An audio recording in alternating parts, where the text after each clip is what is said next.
Selamat pagi, siang, atau malam Pak Bagas dan teman-teman sekalian. Sebelumnya perkenalkan saya Trio Askolani NIM 1542003 dan teman saya Andini Aureli NIM 1542016 akan mempresentasikan hasil book review kelompok kami dengan buku yang berjudul Kiai dan Perubahan Sosial. Berikut adalah gambar dari buku Kiai dan Perubahan Sosial. Baik, untuk online kita pada hari ini, yang pertama itu ada gambaran umum, kemudian ada karakteristik kelompok sosial, kemudian tipe kepemimpinan, kegiatan-kegiatan penting, kemudian ada perubahan-perubahan, dan yang terakhir adalah kesimpulan dari 3 perspektif. Sebelum masuk jauh, penting untuk memahami bagaimana gambaran umum buku terlebih dahulu. Jadi, pada buku Kiai dan Perubahan Sosial ini mengambil studi kasus di Desa Cipari, daerah Priangan, Garut, Jawa Barat. Desa tersebut terdiri dari 47 keluarga asli, 9 keluarga tidak asli, dan latar pada tahun 1972 dan 1973. Kemudian, timeline dari buku tersebut dapat dibagi menjadi berikut. Yang pertama, pada tahun 1579, itu Prabu Kian Santang datang ke Jawa membawa Islam. Kemudian pada tahun 1677, Kerajaan Jawa Mataram menyewakan daerah Pasundan Jawa Barat kepada VOC. Kemudian pada tahun 1949 terjadi pemberontakan DITII yang merusak kaum tani. Kemudian pada tahun 1950 terjadi kerusuhan sosial yang luas di Jawa. Dan pada akhir 1965, tepatnya bulan September terjadi G30 SPKI yang membuat orang berbondong-bondong masuk Islam karena takut dicap komunis. Selanjutnya dijelaskan bagaimana karakteristik yang terdapat pada buku ini. Terdapat 7 hal yang dapat dipelajari dalam buku ini. Yang pertama ada interaksi sosial, proses sosial, kategorisasi kelompok, bahasa, nilai, dan norma, kemudian ada bagaimana struktur sosialnya, kemudian pola komunikasi, dan juga stratifikasi sosial. Dalam buku Kiai dan Perubahan Sosial dapat dilihat bahwa terdapat interaksi sosial yang dicontohkan dengan peran keluarga ulama, yaitu termasuk dalam kegiatan politik, ekonomi, ataupun kegiatan sosial lainnya yang dimana termasuk melindungi masyarakat dari ancaman. Interaksi antara ulama dengan penduduk desa bertujuan dalam Islamisasi. Islamisasi di sini artinya adalah proses konversi masyarakat menjadi Islam. Proses sosial. Pertama ada exchange atau pertukaran sebagai proses tindakan seorang individu atau kumpulan untuk mendapatkan ganjaran. Definisi ini dapat menjelaskan hubungan yang berlaku dalam cara tidak dapat dilihat dengan mata kasar manusia. Dalam buku Kiai dan Perubahan Sosial, contohnya adalah interaksi antara anggota keluarga dan teman. Kedua yaitu konflik sebagai pertentangan antara dua individu atau lebih. Definisi ini dapat menggambarkan persaingan dan cita-cita dalam bentuk konflik. Contoh yang bisa dilihat dari buku Kiai dan Perubahan Sosial adalah ulama dengan masyarakat, ulama dengan penjajah, ulama dengan pegawai sipil, ulama dengan pemerintah, dan ulama dengan kaum modernis. Ketiga yaitu cooperation atau kerjasama. Kerjasama merupakan interaksi kemasyarakatan di kalangan individu atau kumpulan seperti tindakan bersama untuk memenuhi sesuatu yang hendak dicapai bersama. Contoh yang dapat dilihat dari buku Kiai dan Perubahan Sosial adalah ulama dan keluarga kaya. Kategorisasi kelompok. Proses sosial yang terlihat antara ulama dengan masyarakat termasuk kategorisasi kelompok sebab saling bergantung dan memiliki struktur sosial serta ikatan yang jelas. Selain itu, proses sosial yang terlihat antara ulama atau kiai itu berupa kategori karena memiliki identitas yang sama. Kategorisasi kelompok ini ada 3, yaitu primary, masyarakat dan ulama memiliki interaksi yang intim dan personal. Kedua, voluntary, setiap individu mampu memutuskan untuk menjadi anggota grup. Dan ketiga, reference groups in group, masyarakat menjadikan ulama sebagai panutan dalam berbagai hal. Ada cenderung memiliki patokan kebiasaan dalam berperilaku. Bahasa, nilai, dan norma. Bahasa, nilai, dan norma yang akan dibahas itu pertama adalah bahasa. Dalam berfatwa, ulama menggunakan bahasa yang cenderung diplomatis dan mereka memiliki kemahiran dalam menggunakan simbol-simbol agama serta ideologi. Selanjutnya nilai, ulama atau kiai di mata masyarakat sebagai mediator dalam perantara budaya, posisi pemimpin tradisional melembaga, dan tertanam kuat dalam struktur masyarakat kota. Ulama memiliki nilai dan kesucian yang luhur, sehingga membuat ulama menduduki tempat yang istimewa. Dan terakhir yaitu norma. Muslim pedesaan yang bekerja sama dengan ulama dipercayai sebagai kebajikan agama yang kelak dibalas dengan pahala. Struktur sosial. Kedudukan mediator tradisional yaitu ulama desa erat kaitannya dengan struktur sosial masyarakat, tidak hanya berkaitan dengan agama. Umumnya dilaksanakan perkawinan endogen dan ulama menempati posisi sesepuh atau tertua dalam silsilah. Masyarakat terdiri dari kelompok keturunan atau keluarga dan beberapa kelompok orang luar pada lingkar tepi. Perpecahan kelompok terjadi akibat meningkatnya jumlah penduduk dan menurunnya ekonomi di satu pihak, serta unit-unit keluarga kecil yang bersifat matrifokal atau artinya serba pihak ibu. Pola komunikasi. Pola komunikasi di sini ada dua. Pertama, pola komunikasi dalam masyarakat umum. Masyarakat umum canggung dan segan terhadap ulama maupun kiai, dan jika ada hal yang ingin ditanyakan, masyarakat akan mendatangi rumah ulama atau kiai dari pintu belakang. Kedua, dari santri senior, ulama, dan orang penting. Sebaliknya, santri senior, ulama, dan tokoh itu cenderung tidak canggung, dan jika ingin bertamu, mereka akan mendatangi jumlah ulama atau kiai dari pintu depan. Oke, kemudian di buku ini terdapat stratifikasi sosial yang terdapat di Desa Cipari dan sekitarnya, yaitu adalah stratifikasi dengan sistem kelas. Nah, stratifikasi ini digambarkan dengan kiai berada di puncak hierarki, kemudian terdapat ulama, kemudian keluarga ulama dan kiai, dan yang paling dianggap rendah dalam tanda kutip kastanya adalah keluarga non-ulama atau kiai. Selanjutnya dijelaskan jenis pemimpin. Ada pemimpin yang ekspresif dan instrumental. Pemimpin ekspresif lebih welfare oriented, sering melakukan pengobatan, pengabdian ulama di masjid, madrasah, pesantren, dan di sekolah biasa. Kemudian mengedepankan adaptasi dan analisis kondisi masyarakat agar dapat diterima dan terlihat karismatiknya. Sedangkan pemimpin instrumental lebih cenderung goal oriented, dan ulama desa di Jawa Barat ini membentuk landasan kokoh untuk mendirikan institusi keulamaan dan mengukuhkan tradisi kekuasaannya dalam masyarakat lingkup muslim. Dari hal tersebut dapat dilihat bahwa jenis pemimpin dari ulama dan kiai lebih dominan pada jenis pemimpin ekspresif, karena mengedepankan kondisi dan harapan masyarakatnya.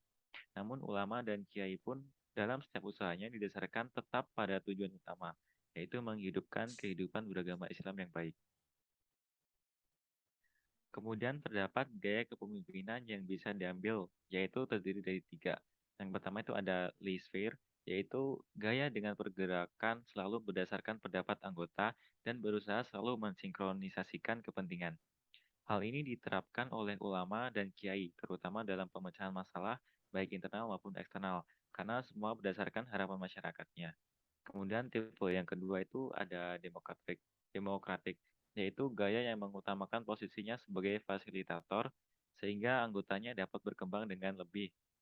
Kemudian ulama dan kiai menerapkan gaya ini dalam setiap wejangan yang disampaikan baik dalam ceramah, khotbah dan lain sebagainya.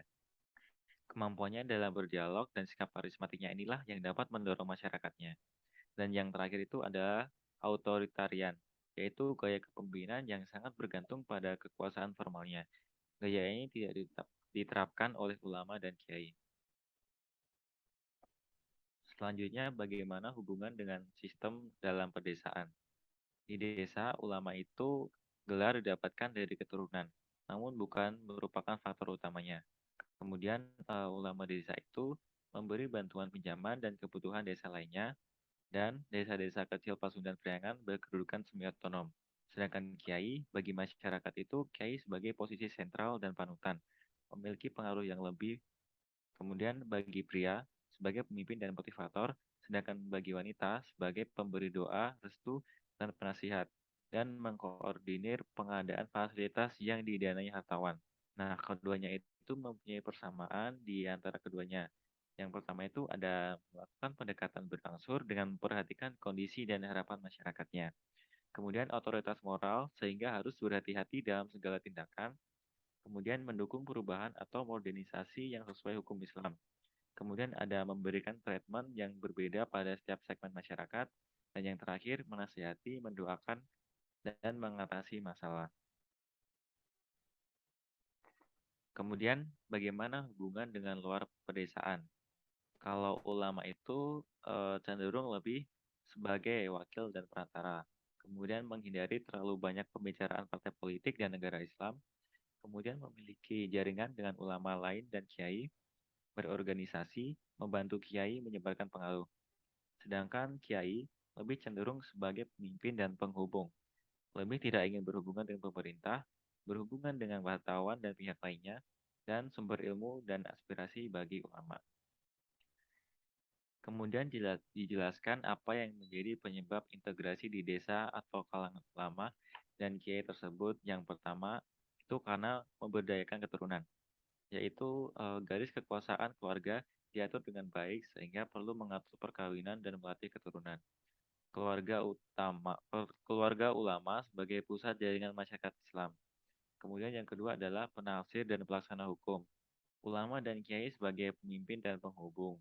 Kemudian lebih tidak ingin berhubungan dengan pemerintah, kemudian berhubungan dengan hartawan dan pihak lainnya, dan ulama atau kiai merupakan sumber ilmu dan aspirasi bagi ulama. Yang ketiga itu pendidik. Seperti fitrahnya, ulama atau kiai ini mengelola pesantren, madrasah, dan sekolah reguler untuk meneruskan ilmu. Juga mengadakan pengajian dan ceramah. Yang terakhir ada berdialog dan berorganisasi. Jadi para ulama atau kiai ini sering berdialog pada saat pengajian, ceramah, dan saat memecahkan masalah.